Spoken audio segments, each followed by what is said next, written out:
Yeah, I mean, I think there is. You have to empathize with the character that you play, I think, to some degree. You have to understand them.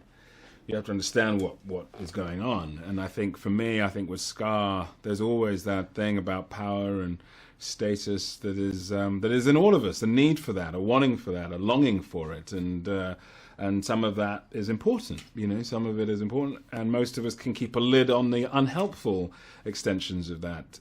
But he can't, and I get it. You know, I get that he is obsessed with the power and the status that he wants, and it keeps him awake, and he's driven half mad, and there's no outlet for that, and so he has to rectify, he has to change things, he has to, because he's been driven crazy by it. So I get it, you know, and that's interesting to play. You know, it's an amazing song. Be prepared, and I don't know if you can prepare for it in a way. You know, you kind of I think like everything else in the process you know, just sort of gearing up to something, gearing up to a performance, gearing up to anything, you put it into the computer. You know, you try and understand the psychology, you understand all of the inner workings, and then you see what comes out, and it's just got to do what it's got to do. That's it, you know, and that is part of, I think, of working and trusting that things sort of come together, and that kind of channel happens, and you can do the work you want to do. I got surprised once when the screen opens up on the new Lion King. You're captivated. I am an average theater goer, and I you know, I think it's magic. I suspend disbelief, and I'm there.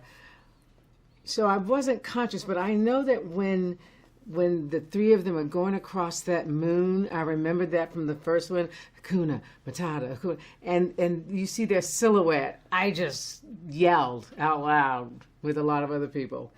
I mean, I think from the moment, just the very beginning, and with the way that this is, the visuals of this, you know, I think as soon as you see Simba turn around and it's so real as an infant, you know, and it's just so, it's just so alive, you know, and you just feel all of the power and the realism and the sense of it is remarkable. You know, I know John speaks about having one image in there that's like a real landscape or something, a photographic landscape, but I couldn't for the life of me tell you which one it is, because everything felt like it was right there, you know, on the savannah. So before I started, because they announced us, and then there was a long time before you know, the world was excited that you were cast. Everybody was so happy. People from my past, you know, they never have mentioned anything I've ever done. It was like, oh my God, you're going to be in the Lion King. It was like, whoa. John sent me Sarabi, like a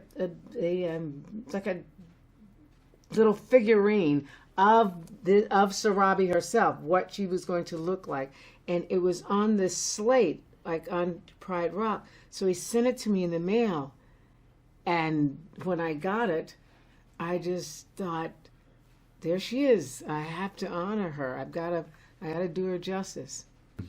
I think it was just I think it was a drawing, you know, as we were in the process, you know, because the whole process took, you know, about a year of going back and forth and doing bits, and then and so it's at a certain point, you know, I was shown a drawing, and then later on a sort of more formulated image, and so which is just really exciting, you know, just of seeing just how that's interpreted, and then how your voice is interpreted through this rendering, and it's an amazing process, really.